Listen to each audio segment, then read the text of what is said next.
అదేవిధంగా తెలంగాణ అమరవీరుల స్తూపం దగ్గర జాతీయ జెండాను ఎగరవేసి తెలంగాణ ఉద్యమకారులు ఉద్యమం చేశారు. అదే స్థాయిలో ఇవాళ ఈ తెలంగాణ ఉద్యమకారుల ఆత్మీయ సన్మాన కార్యక్రమం ఏర్పాటు చేసుకున్నాం. దానికి అధ్యక్షత వస్తున్నటువంటి కాసల్ల యాదవ్ గారు, అదేవిధంగా మరి తెలంగాణ ఉద్యమం 2001 నుండి పనిచేసినటువంటి వాళ్ళు చాలా మంది ఉన్నారు.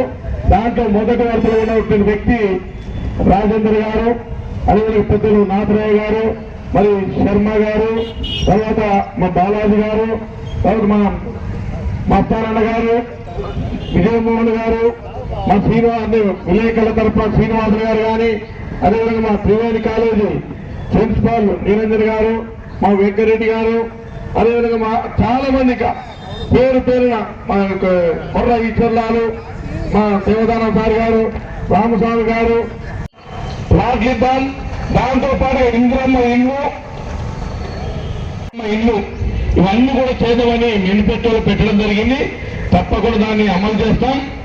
దీంట్లో ఈ లిస్టు ఇంకో లిస్టు ఈ లిస్ట్ లో ఉన్నటువంటి వాళ్ళకు ఏ ఊర్లో ఉన్న వాళ్ళకి ఆ ఊర్లో ప్లాట్లు కానీ ఇంద్రమ్మ ఇల్లు కానీ అత్యంత ప్రాధాన్యత ఇచ్చి వీళ్ళందరూ కూడా ఇచ్చే ఏర్పాటు చేస్తాం. ఈ పార్టీ ఆ పార్టీ లేదు. నేను నిన్న రాత్రి కూడా చెప్పిన పార్టీల ఖచ్చితంగా విలువండి. అందరూ ఎవరెవరైతే ఉన్నారో దాన్ని క్లాసిఫికేషన్ చేయండి. విద్యార్థి విభాగం, ఉద్యోగస్తులు, ప్రజా సంఘాలు, రాజకీయ నాయకులు, కళాకారులు, పాత్రికేయులు, ఇంకా రకరకాల 8 వస్తున్నాయి. ఆ రోజు లిస్ట్ అవుట్ చేస్తే అందరికింద ఇది తెలంగాణ అందరి సొత్తు. అదేవిధంగా తెలంగాణ రాష్ట్రం వచ్చిన తర్వాత మనం అనుకున్నటువంటి అభివృద్ధి అసంపేటలు జరగలే, నీళ్లు రాలే. నాకు తెలిసి నిధులైతే ఈ ప్రాంతానికి పెద్దగా నిధులైతే డెవలప్మెంట్ జరిగినట్టు కూడా ఇక్కడ కనబడటం లేదు. ఒక్క నీటి చుక్క కూడా అదనంగా రాలే తెలంగాణ వచ్చిన తర్వాత. ఉద్యోగాలు అయితే మన ప్రాంతంలో చాలా మంది నిరుద్యోగ యువకులు ఉన్నారు. ఎవరికి ఉద్యోగాలు వచ్చినట్టయితే ఎక్కడ కూడా లేదు. కాబట్టి వీటిని దృష్టిలో పెట్టుకొని ఈ రాష్ట్ర ముఖ్యమంత్రి గారు మన ప్రాంతంలో 2 లిఫ్ట్ ఇరిగేషన్లు త్వరలోనే ముఖ్యమంత్రి గారు ఫౌండేషన్ వేయబోతా ఉన్నారు. ఒకటి ఉమామహేశ్వరి లిఫ్ట్ ఇరిగేషన్, 2 చెన్నకేశ్వర స్వామి లిఫ్ట్ ఇరిగేషన్. ఈ రెండింటి కూడా 15-20 రోజులు ఫౌండేషన్ స్టోన్ కు పిలువబోతా ఉన్నాం. మీరు చాలా మంది పేపర్లు చూశారు. 2 నేషనల్ హైవేలు వస్తా ఉన్నాయి. ఒకటి భూత్వం నుంచి మధ్యమడుగు వరకు నేషనల్ హైవే, మధ్యమడుగు నుంచి మార్గంలో వరకు కృష్ణాదేవి పైన బ్రిడ్జి కూడా ప్రపోజల్లో ఉంది. అది చాలా వరకు తొలి దశలో ఉంది.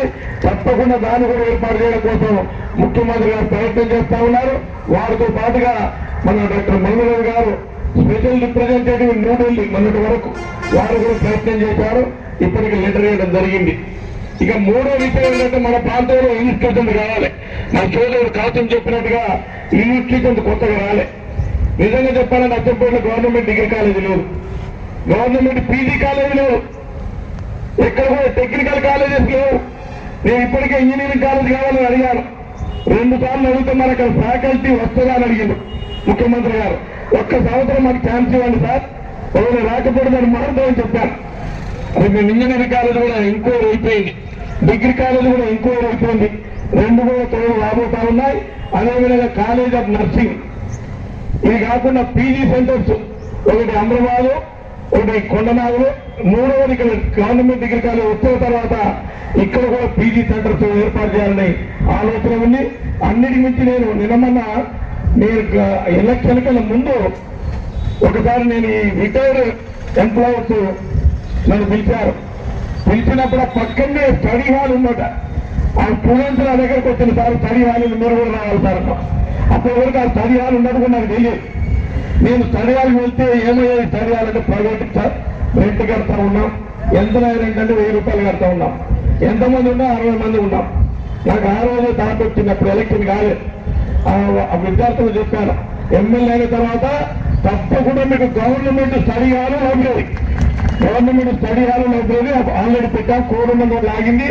త్వరలో 1 కోటి రూపాయలతోటి మంచి స్టడీ హాల్, దాంట్లో బుక్స్ 50 లక్షల వర్తగల బుక్స్ లో అక్కడ ప్రొవైడ్ చేసి మన విద్యార్థులు మన నిరుద్యోగ యువకులు హైదరాబాద్ పోయి 2 లెవెల్ తీసుకొని కోచింగ్ డబ్బులు కట్టి రకరకాల ఇబ్బందులు పడుతూ హైదరాబాద్ లో చదువుతా ఉన్నారు.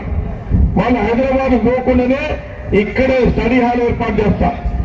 అవసరం అనుకుంటే వాళ్ళకి ఇంకోటి ప్లాన్ ఉంది, నేను చెప్పనని. స్టడీ హాల్ అయిన తర్వాత అకామిడేషన్ ప్రయత్నం చేస్తాం. ఇకపోతే కోచింగ్ సెంటర్స్ ఇవన్నీ కూడా మన ప్రాంతంలో నిరుద్యోగ యువకులు ఎక్కువ ఉన్నారు, చదువుకున్నటువంటి వాళ్ళు ఎక్కువ ఉన్నారు.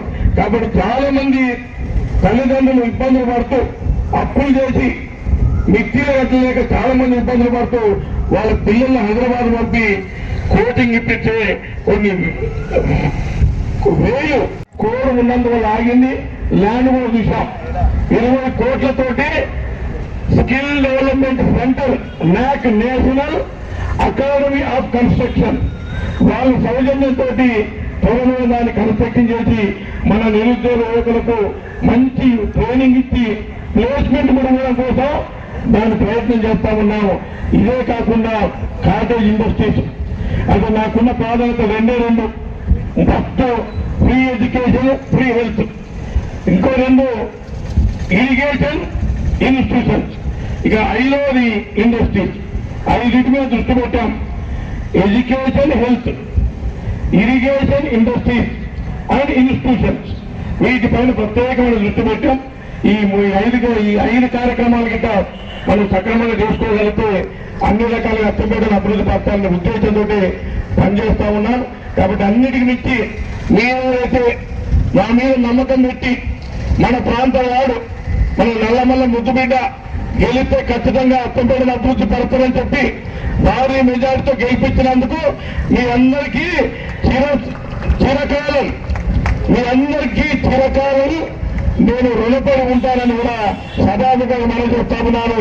నేను ఊహించినంత మెజార్టీ వచ్చానని నేను ఊహించినంత మెజార్టీ గెలిపించాను.